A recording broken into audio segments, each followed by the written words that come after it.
racist British history is something that's not talked about. No. And when I think about it, yeah, At all. like back in high school, I literally only remember the US part.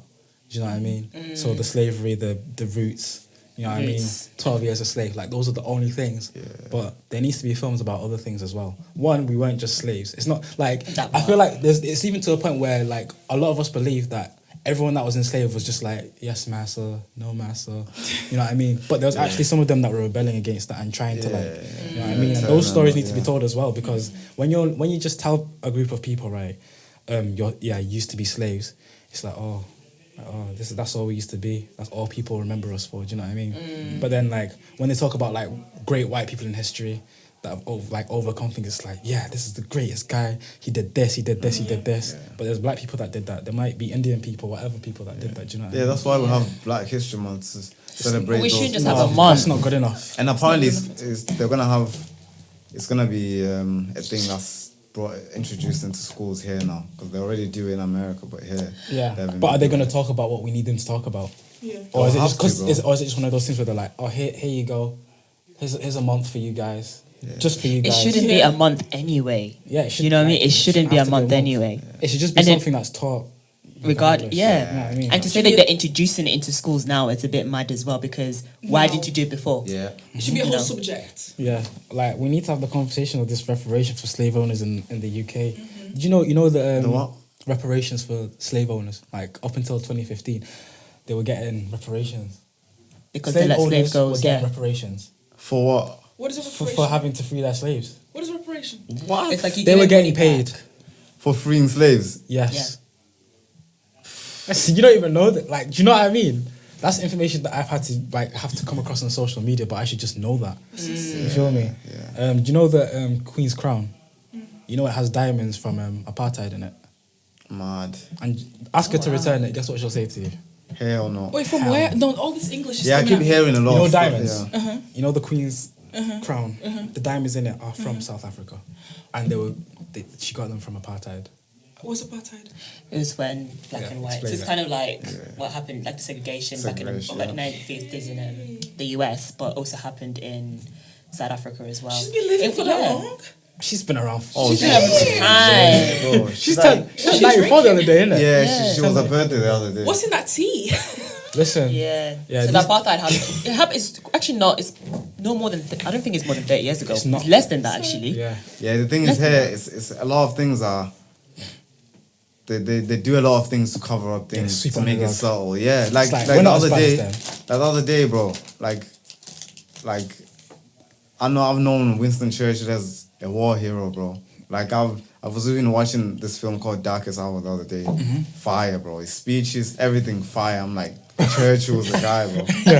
Then the other day I'm with Cherie. She's like, yo, Churchill was like, apparently the guy was racist.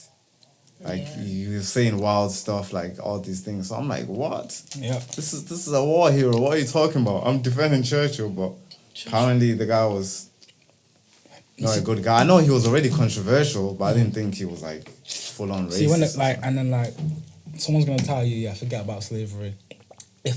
When there's that 1 minute silence in November, what if we're all silent? What's gonna be that? There's gonna be outrage to that. Yeah. You know what I mean? Should we be outraged to the fact that you're telling me to forget slavery? You know what I mean? When you've affected my ancestors. The thing is, that thing about forgetting slavery is very funny, because I can forget slavery if changes have been made. How can I forget slavery if it's still affecting me to this day? I think it's rude to say forget it anyway, because that's a part of it. Like, we don't. It's very insensitive. Has anyone ever told, like, Jewish people or whoever was affected by war to forget about it?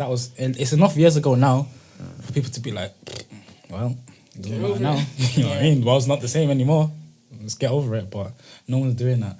And the artifacts in museums as well that are from Africa, in the UK, Windrush, Mark Duggan. It's crazy. That 2011 riots, innit? It's crazy, and like no one's talking about these things. Apparently, he had a gun in it. Who? The guy that got killed that sparked the London riots. Yeah. I don't know if he did or not. Yeah, they said he had a gun, but apparently he didn't pull it out on them or whatever. But he had a gun. Wow. But even with that, like, have you seen like the picture that they used in the media?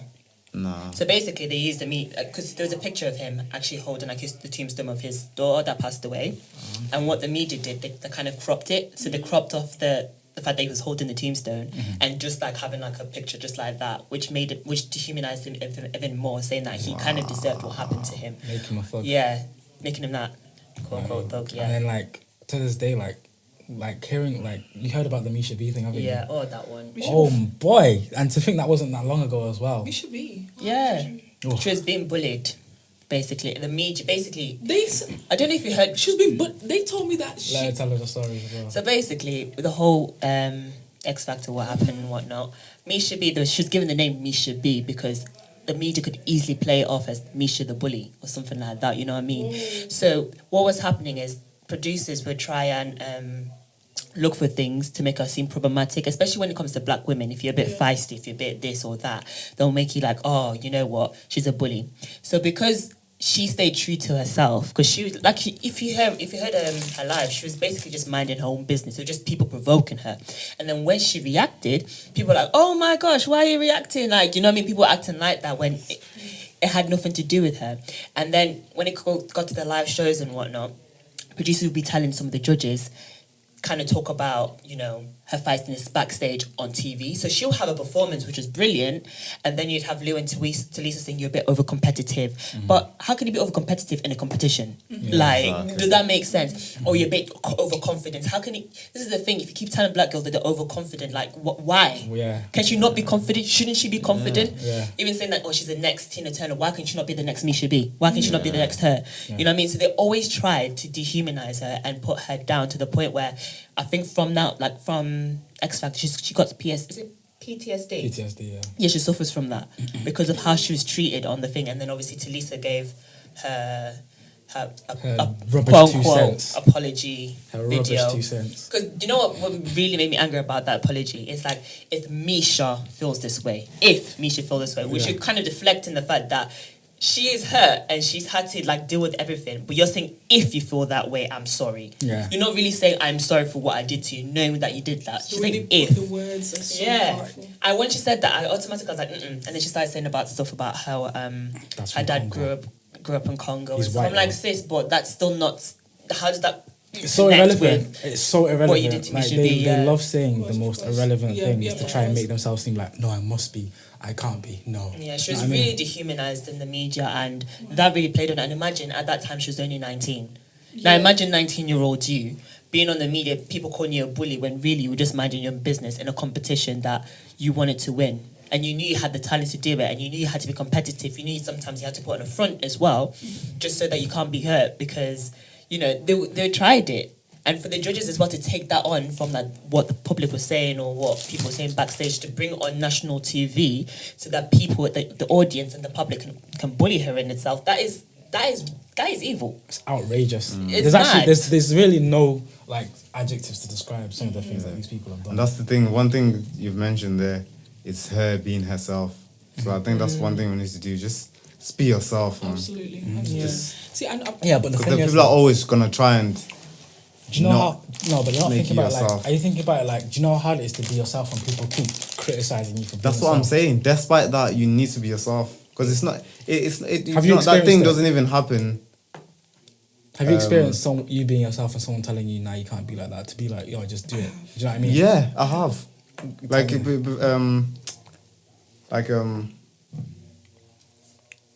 Like the charity that I work with now, innit? I was I had to speak to with our sponsors and that, innit? But then it's like you get a little brief, like, yo, like how can I say it without giving too much information away? Like they'll, be careful. yeah, exactly. Be careful. Say subtle ways, innit? Because people like that person who's themselves and is not afraid to be controversial, whatever, innit? But they don't want that person to go too far and upset certain people. You know what I mean? So they might be like, be yourself, innit? Like, because we like that strong you that says whatever you feel, innit? Yeah. But then don't take it too far, you know what I mean? Yeah. And sometimes it doesn't even need to be said. You can see in people's eyes that they're not comfortable with you being fully yourself. You know, they're like, this person's like, you know what I mean? making Like, you so yeah. uncomfortable. But then you need to break through that barrier and just be yourself regardless. Because it's not even just in those situations, because obviously those situations are like in the limelight, it's seen, you know what I mean? But these are things that happen on a regular basis, daily. Yeah. So it's like, it's up to you that just be strong and be like, yo, I don't care. I'm going to be myself, you know what I mean? Can we just talk on that strong bit? Especially, I want to come from the perspective of the black strong black woman. Please, stay your Because it's been getting me really, really mad. Just the fact that I have to be strong all the time, as if I'm not human. White girls are allowed to be so vulnerable. You know? Any other race of woman is allowed to be vulnerable. But like every time someone dates a black woman, it's like, Oh, you know, Strong, she can go through it. You know, I can cheat on, I can do this, I can do that. But she's strong. She's strong. I was like, nah, I'm human too. Like, I've got emotions. You know what I mean? I'm a person. And a part of that strength is let her you finish, let her leaving that finish, guy when he does that. nah, let her finish because you need to understand. You know what? Do you know what thing I wanted to say? That like is a big point when it comes to having conversations like this. Like you're a man, yeah, but you need to just shut the fuck up and listen. Like when people are seriously, like when people are talking about these experiences, like we all need to just shut the fuck up and listen. Like when people are talking about sexual abuse, racism, the key thing is to shut the fuck up and listen, and then maybe you can make your point. Yeah. Do you know what I mean? That's across the board. That's not just to you. Yeah, I know, but there's always subtle points that Yeah, but you need to like get ignored. We need to I hear feel their what you're saying. I perspective. feel what you're Listen, understand it. Like comprehension is key, and then we can have our 100%, thing. yeah. Because when I'm talking about strong black women, I'm not only talking about in relationships, I'm also talking in the workplace. Yeah. I'm also talking in the medical sense as well, in life in general. Because if you heard about in the hospital kind of situation with women who are pregnant and wanting to give childbirth, black women are more likely to die. Yeah. Because they think, oh, black women they're strong, they've got handle a pain. strongest pain threshold so that they can do that. You know what I mean? It's a dangerous term. Literally, all the black women in my family who have got children will tell me their experience saying, I could have died if I did not like literally shout the whole room up. Wow. If I didn't do this, I could have died, I could have done this. I'm like, why should we get to the point of where we can die just because of this whole strong black woman? Like, no, yes, we are strong, but at the same time, we should also be allowed to be vulnerable and also, like, we've got emotions, you know what I mean? Yeah. Even in the workplace, if I'm upset, I can't really display my emotions like that. I have to be careful because if people say, oh, Cherie's a bit angry, she's a bit passionate. Like, someone else can be described as passionate, but I'm going to be described as sassy and aggressive. You know what I mean? Like, it doesn't make sense. I am sick and tired of this whole strong black woman because, yes, I am strong, but at the same time, I've got places where there's times where I'm vulnerable, and I want to be able to be vulnerable, and I don't want to be dismissed either. Yeah. You know what I mean? Because I feel like a lot of times when black girls do kind of speak about their emotions and how they're feeling, they're like, oh man, like, you know what, you're moving mad. It's not that deep. And I was like, stop dismissing black girls when they're literally talking about their feelings. Yeah. Because what you're trying to say to them is like, yeah, you don't matter, your feelings don't matter. But if someone else was to do that, you literally listen to them all the time. Yeah. And I'm sick and tired. I feel like by black men as well, you guys have to do so much better by us as well. So much better. So much better. Stop saying that she's moving mad when she's literally just angry because she really wants someone to hear her out. Stop saying that she's too emotional and really you've put her on a like, you know, some sort of pedestal that she's so strong that she can't be like upset. Like, stop doing that. Understand that she's also a human being. She's a human being. She's got emotions and her emotions are valid. And we just have to stop dismissing black girls especially when it comes to their emotions. This whole strong black woman, I could go on and on about it, but we just got to stop thinking like that, you know what I mean? 100%. Because 100%. yes, we're strong. Yes, we're up there, but allow us to be human too. You made all the points that I wanted to make. So. I know that you asked the questions and stuff, but I just wanted to ask you all a question. How important do you think representation in the media is for like young black kids and us? 100%. It's very important. Like, think about it. Yeah, right now the standard of beauty is a big bum. Yeah. How many people do you know that want a big bum? How many people? Everyone. Every I can tell you now, every single girl that I've ever talked to, like, her bum is like her infatuation. Do you know what I mean? Is my bum nice? Does it look nice in this? Do you know what I mean?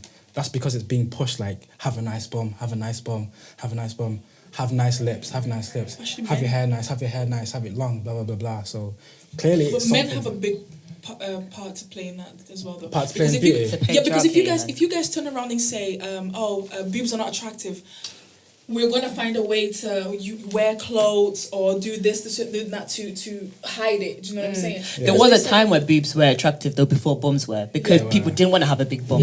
There was a time when people were like, oh no, I don't want to have a big bum. I don't like the That fact means that fat, yeah. yeah, that means my bum is fat. But now everyone wants big bums. People having BBLs and whatnot. Because guys are shining light on that. Men are shining light on that. Yeah, The I thing think is with about- that though, like it's a bit like, yeah, like it's kind of like put on us like this is attractive, but at the same time, like you have to. There's like a thin line between what are you allowed to be attracted to and like what's your taste and what's your preference, and then like this is like an issue because like it's like you're telling girls like I feel like you can't tell girls they should be like this, Yeah. but you are allowed to have like a preference of what you'd prefer. Yeah. Like I prefer women with like hair like up to here, or like I'm not really into short hair women. Do you know what I mean personally?